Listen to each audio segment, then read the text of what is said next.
Le 5 mai 2010, ils me téléphonent. Quand j'arrive à leur bureau, c'était un 2e étage, près du centre de Buenos Aires. Je prends l'ascenseur, je sonne à leur porte. Et au moment de sonner à la porte, je sens une petite décharge très particulière. Non, et j'efface immédiatement de ma tête, non, c'est pas possible. Et il a un dossier sous le bras, on s'assied, il ouvre le dossier et il me dit « On a retrouvé Yves ». Yves, le frère que j'ai eu. 3e épisode. Yves Domergue, c'est ce jeune étudiant français de 22 ans, victime de la dictature du général Videla, devenu ce qu'on appelle en Argentine un desaparecido, un disparu.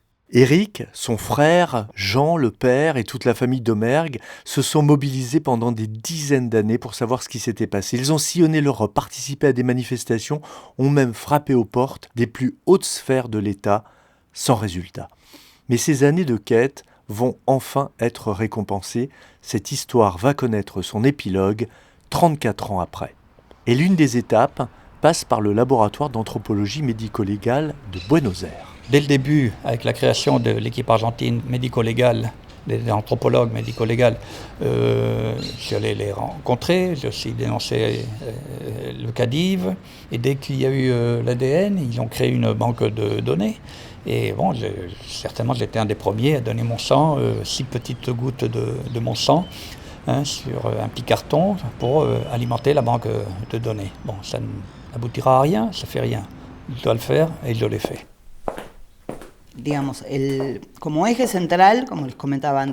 L'objectif principal de l'EAF est l'identification des personnes. EAAF, pour Équipe argentine d'anthropologie forense, pionnière dans le monde pour l'identification des disparus. Fondée en 1984 à Buenos Aires pour enquêter sur le sort des personnes disparues pendant la dictature, les équipes utilisent l'anthropologie médico-légale, l'archéologie et d'autres sciences pour documenter les violations des droits humains. Ce labo se trouve dans un bâtiment de l'ESMA, l'école de mécanique de la marine, l'un des principaux centres de détention et de torture de la junte militaire, et transformé en important lieu de mémoire dans lequel nous sommes allés dans l'épisode précédent. Des milliers de détenus sont passés par cet endroit, des dizaines d'édifices, d'anciennes casernes, lieux de cours, messes des officiers disséminés dans un immense parc en bordure d'une large avenue très fréquentée. Ça fait plusieurs hectares, je pense, et dans un petit bâtiment se trouve le labo. Sa directrice, Mariela Fumagalli. Cette identification serait impossible sans la confiance et la contribution des familles. Et comment y parvenir ? Nous commençons systématiquement chaque entretien, chaque contact en disant « c'est un travail très difficile ». Les chances d'identifier une personne sont infimes. En 40 ans, on parle de 1500 corps retrouvés et de 800 personnes non identifiées. Ces chiffres vous donnent déjà une idée de la difficulté d'obtenir un résultat positif. Il existe une procédure pour les informer. Généralement, dès réception des résultats d'identification du laboratoire génétique, nous entamons l'étape la plus importante, la notification.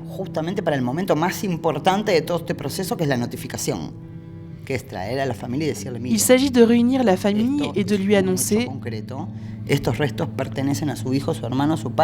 Ces restes appartiennent à votre fils, votre frère, votre père ou à la personne concernée. »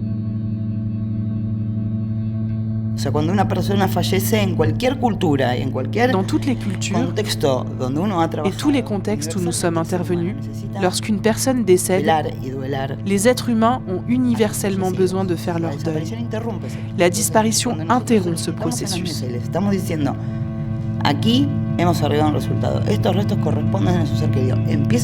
Ce processus, avec toute sa complexité, peut commencer.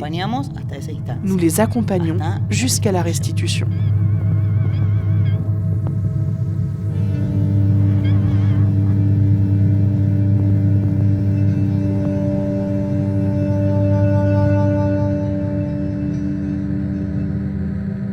Quand les anthropologues m'annoncent ça dans leur bureau, ils me proposent d'appeler en France depuis leur bureau même, depuis leur téléphone. Et je téléphone à ma sœur Brigitte. La Brigitte dont Eric parle tout le temps, c'est moi. Voilà, Brigitte. Ma sœur Brigitte a été la personne à qui j'ai annoncé en 1976 qu'Yves avait disparu. Non, je lui avais envoyé depuis Buenos Aires une lettre par un ami qui voyageait pour lui dire que Yves avait disparu. Et c'est elle qui devait annoncer ça à mes parents et à ma famille. En 2010, je l'appelle et je lui annonce une autre nouvelle. Je lui dis, bon, on a retrouvé Yves. On a retrouvé Yves, rien que d'en parler, ça me donne la chair de poule. Non, donc c'est elle qui a été chargée de donner la nouvelle à mes parents et à ma famille qu'on avait retrouvé les restes d'Yves. Eric me dit, une fois de plus, c'est à toi d'en parler aux parents. Et comme il était tard, elle n'est pas allée voir mes parents immédiatement, qui habitent en banlieue, donc il fallait prendre un train, c'était pas loin, mais elle ne pouvait pas débarquer chez mes parents à 10h du soir. Donc il était hors de question que j'annonce ça par téléphone à mes parents. Et il était aussi hors de question que je le fasse le soir. Il faut digérer, il faut avoir une journée au moins pour digérer. Donc elle a attendu le lendemain matin, elle n'a pas dormi toute la nuit. Donc j'ai pris le train. Je suis arrivée en bas de chez mes parents. Qui est étonné, comment tu ne travailles pas? Non, mais préparez-moi un petit café. Oui, d'accord, mais j'étais un petit peu inquiet. Je monte, il me prépare le café. Nous étions assis tous les trois autour de la grande table de la salle à manger. Et je leur dis, on a retrouvé Yves.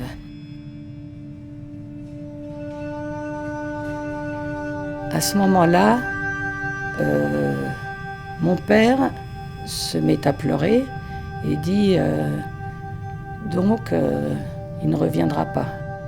Et ma mère, qui ne pleurait pas, ne pleurait jamais, disait, quand j'ai raconté où on l'a retrouvé, a dit, donc il n'est pas au fond du Rio de la Plata.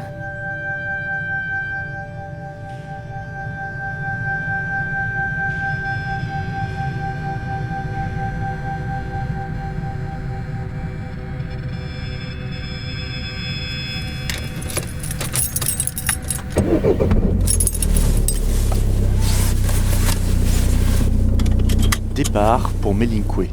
Eric tient à m'emmener dans ce petit village de la Pampa, à plus de 300 km de Buenos Aires et une centaine de Rosario, ville dans laquelle Yves avait disparu avec sa fiancée en septembre 1976. Toute cette histoire va prendre une autre dimension. Et grâce à deux personnes, Jorge Basuino, un fonctionnaire du tribunal qui a refusé que le dossier de Yves disparaisse, il l'a conservé, il l'a déplacé même, et une professeure du lycée, Juliana Cagrandi. Ni l'un ni l'autre ne connaissait Yves Domergue et pourtant, ils ont joué un rôle décisif, un véritable coup du destin. Alors, avec Eric et sa femme Véronica, qui va faire la traduction, nous quittons Buenos Aires pour rencontrer la fameuse Juliana chez elle. Elle a fait travailler ses élèves de terminale sur 2 tombes anonymes du cimetière, ce qui a relancé l'enquête officielle. J'avais 15 ans en 1976 et tout le monde savait à Melinque qu'il y avait 2 corps de jeunes personnes assassinées. Il y avait la rumeur que c'était des disparus. On supposait ça parce que c'était la réalité quotidienne de ce moment-là. Comment tu as eu l'idée de faire travailler tes élèves ? Depuis toujours, les 24 mars, on fait des activités à l'école et ça se travaille depuis que la démocratie est revenue. Alors, elle a voulu faire que ses élèves connaissent l'histoire, qu'ils connaissaient déjà parce que tout le monde à Melinque les connaît, mais elle voulait qu'à partir de cette histoire dont ils avaient entendu parler, ils reprennent l'histoire et disent ce qu'ils pensaient. Alors, ils ont fait quoi exactement, les élèves? C'est quoi le travail qu'elle leur a fait faire?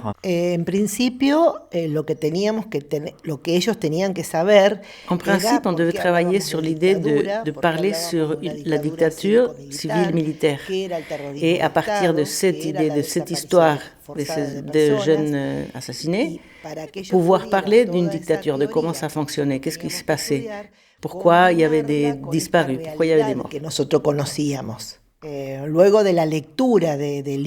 À partir de ça, de toute cette information, il devait présenter un dossier, c'était une petite page, une feuille par écrit, en disant « Ici, on a 2 disparus, on est sûr que c'est des disparus. » Tout le monde voulait voir, savoir, connaître l'identité. Ils ne savaient pas comment faire. Ils avaient parlé avec les abuelas de Plaza de Mayo et quand elles sont venues, ils ont présenté « Écoutez, Estela, il y a 2 cadavres ici, 2 jeunes qui sont enterrés et c'est sûrement des disparus. Il faut faire quelque chose. Personne ne connaît cette histoire et ils ne vont jamais être identifiés si on ne fait pas quelque chose. Et il faut se dépêcher parce que les années passent. » Ce qui est extraordinaire, c'est que les lycéens de ce petit village de la Pampa ont réussi à alerter les grands-mères de la place de Mai, venues de Buenos Aires quelques semaines après. Juliana et ses élèves ont remis leur travail en espérant qu'elle pourrait les aider à faire la lumière sur cette histoire. Ça n'avance pas. En 2005, 2 ans après, ils vont chercher les anthropologues. Les anthropologues prennent le cas, ils savaient déjà au préalable qu'il y avait 2 personnes enterrées ici, mais les anthropologues avaient plein de travail, ils n'avaient aucune piste pour savoir qui étaient ces 2 corps, donc ils n'ont rien fait non plus. Alors, comme ça n'avançait pas, alors ils ont été chercher le secrétariat des droits de l'homme de Santa Fe.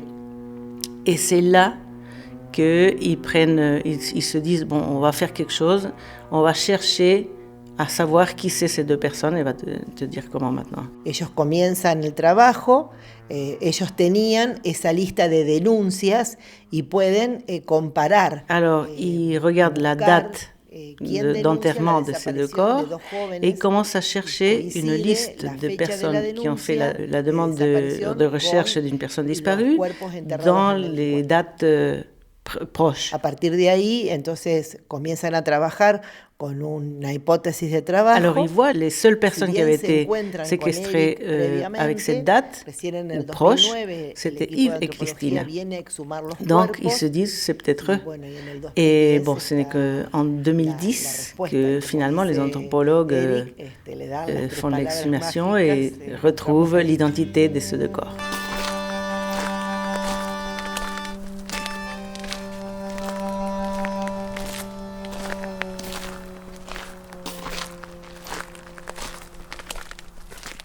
Là, on vient de rentrer dans le cimetière de Melinque. C'est toujours très émouvant de parcourir ce cimetière.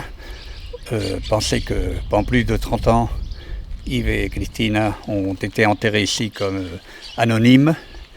Melinque avait les 2 corps depuis 1976, mais ils n'avaient pas les noms. Et nous, les 2 familles, la famille de mon frère Yves et de ma belle-sœur Cristina, on avait les noms, l'histoire, on cherchait, mais on ne savait pas où les trouver, quoi. On ne savait même pas si on allait les trouver un jour. Non. On craignait fort que leur corps ait été victime ou des vols de la mort, ou qu'ils étaient enterrés dans un charnier, dans un endroit éloigné, qu'on n'allait jamais les retrouver. Alors, connaître ce cimetière de Melinque 34 ans après leur enlèvement et l'histoire qu'ils ont vécue ici, parce qu'ils ont vraiment vécu une histoire à Melinque, c'est vraiment très, très fort pour nous, très très fort.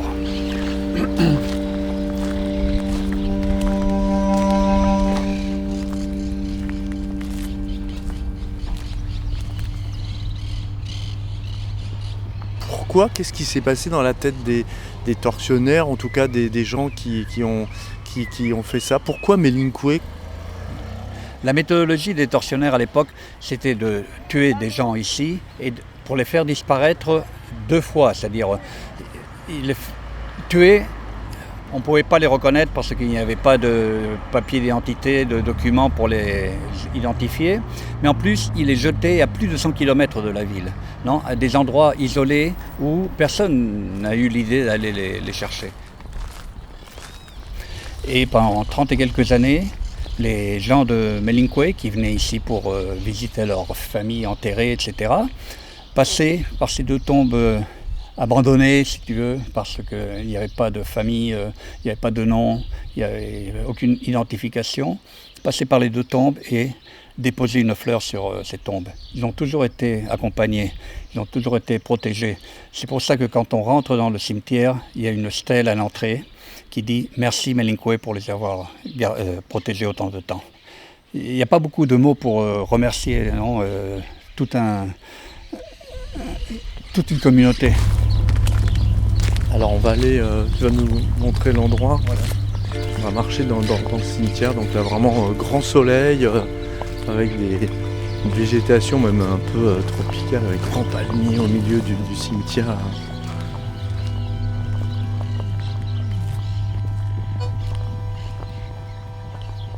Voilà, donc maintenant ils ont mis une plaque à l'endroit où Yves et Christine ont été enterrés. Tu vois, c'est un grand terrain et eux, ils ont occupé un coin. Et il y avait 2 tombes, mais sans marque vraiment. En plus, il y a eu une grosse inondation qui avait un peu effacé les marques, etc. Et pourtant, la mémoire entre les habitants et les employés du cimetière était telle, transmise de génération en génération, que lorsque les anthropologues sont venus désenterrer les corps, ils leur ont dit, écoutez, les corps sont ici et là-bas. Et ils ont ouvert exactement là et là, ils ont trouvé les 2 corps, l'un à côté de l'autre, Yves et Christine, avec les ossements en parfait état. Et il y avait entre les 2 tombes 9 plombs des balles qui les avaient tués.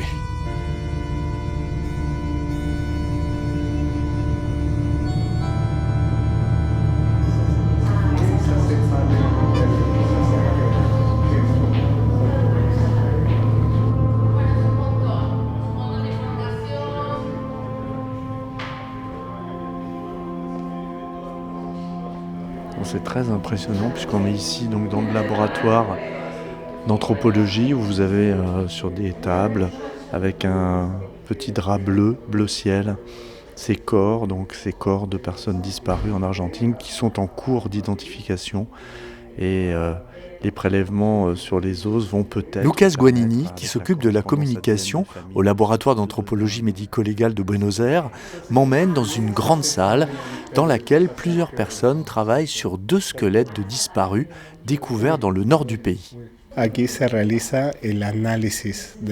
Ici, nous analysons les ossements récupérés par notre équipe, par la police ou les pompiers, et qui nous les envoient pour analyse.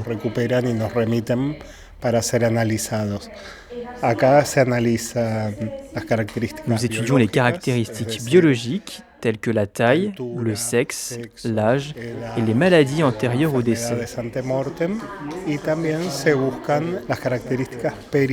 Nous recherchons également des caractéristiques périmortem, c'est-à-dire que nous nous focalisons sur ce qui s'est passé au moment du décès. Certaines blessures laissent des marques sur les os, d'autres non. Celles qui laissent des marques, comme les blessures par balle, les coups de couteau et les fractures, peuvent être déterminées pour savoir si elles sont survenues au moment du décès, ce qui indique une mort violente possible. Alors, vous êtes capable de dire si la personne a été tuée très vite ou si elle a été torturée ? Nous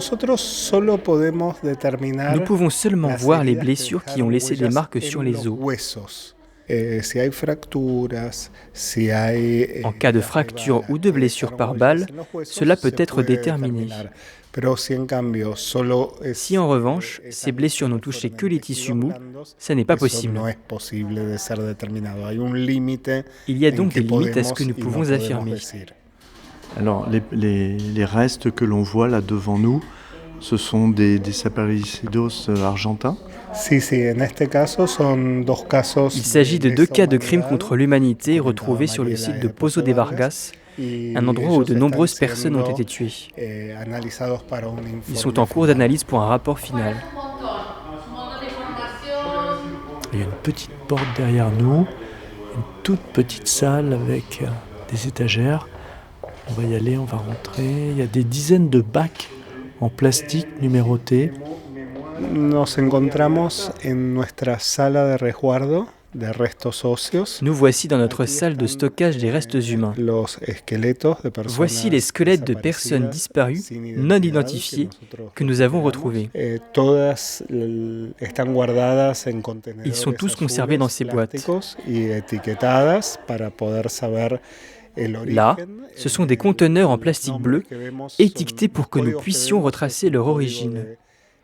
Les codes inscrits indiquent le lieu de la découverte.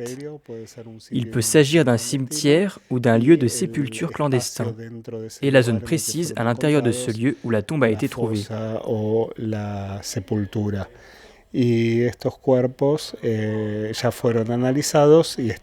Donc ces corps ont déjà été analysés et sont en attente d'identification afin de pouvoir être rendus à leur famille. Nous avons plus de 800 restes humains non identifiés de personnes disparues dans notre salle de stockage. Voilà, c'est très impressionnant, toutes ces étagères avec toutes ces boîtes bleues avec un code écrit dessus. Donc qu'est-ce que ça veut dire ça par exemple? Magdalena, c'est le cimetière de Magdalena. Et ça, c'est la tombe où elle est trouvée. Et ça, ce sont des gens identifiés? Pas identifiés. Pas identifiés. Et qui resteront... Il y a quelqu'un identifié à l'espère de se retrouver à son famille. Et s'ils ne sont jamais identifiés, ils vont rester là toujours?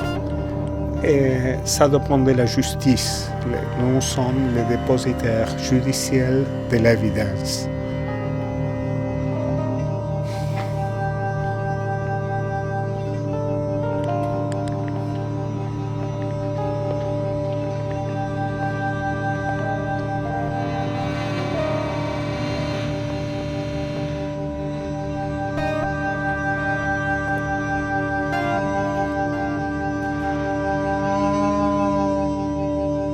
Yves Domergue a donc été identifié et surtout ses restes localisés, ce qui n'est pas le cas de la très grande majorité des disparus. Pour les Français ou franco-argentins, seuls Léonie Duquet, Cécilia Rothenberg et Yves Domergue ont été retrouvés.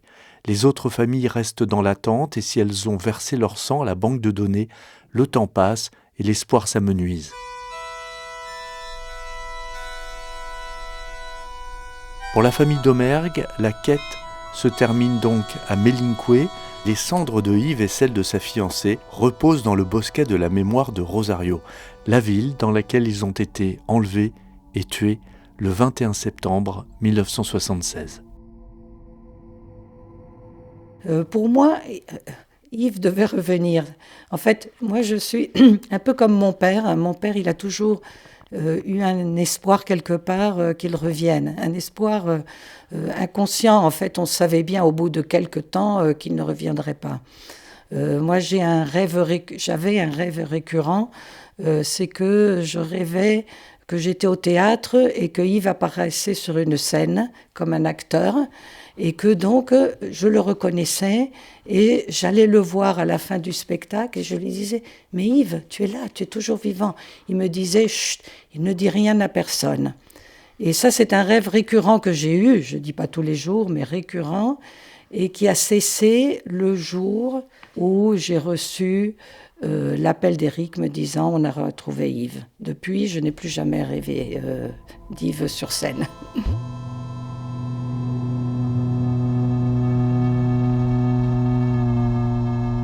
On a retrouvé Yves. Alors là, c'était vraiment un coup énorme. C'était surtout un coup de bonheur. J'utilise très souvent ce mot, même si on parle de mort, de disparition, de dictature. C'était vraiment, j'ai immédiatement pensé à mes parents. Ça a été un moment de beaucoup d'émotions. C'était... On s'est embrassés tous les trois et c'était triste et en même temps c'était pas triste. On savait que la quête était finie. Quand j'aurais quand même appris que finalement Yves a été tué sur le coup, c'était dire bon, tout ce qu'on a pu imaginer pendant toutes ces années des camps de concentration, de la torture, des sévices, non, tous les témoignages qu'on a eus de survivants de la dictature, des camps de concentration dans tout le pays, se dire que finalement il était tué sur le coup, c'était un soulagement. Le mot torture, c'est le seul qu'on n'a jamais prononcé dans la famille pendant 34 ans. Parce que ces 30 et quelques années, je crois que quelque part on avait vécu entre parenthèses. On avait beaucoup de mal à parler d'Yves, parce qu'Yves, sa vie était figée sur le moment de sa disparition. Et à partir de ce moment-là, à partir du moment où on a retrouvé Yves, on a pu recommencer à parler d'Yves et à parler d'Yves vivant, à ressusciter tous les souvenirs qu'on avait d'Yves vivant. Vos engagements politiques et tout ça, c'est plus tard qu'on a découvert ça, nous. Et comme justement c'était un garçon généreux qui ne pensait pas à vivre que pour lui, il a été complètement imbibé de cette manière de penser, de cette révolte des jeunes contre cette société affreuse, contre les militaires, contre tout ça, quoi. Ça, c'est sûr, hein. Mais bien sûr que c'était une époque où vous étiez au mauvais endroit, au mauvais âge, hein, si on peut dire. Ou au bon endroit, au bon âge? Oui, selon comment ça se termine aussi, hein. Non, bien sûr, mais... hein, c'est ça. Et voilà.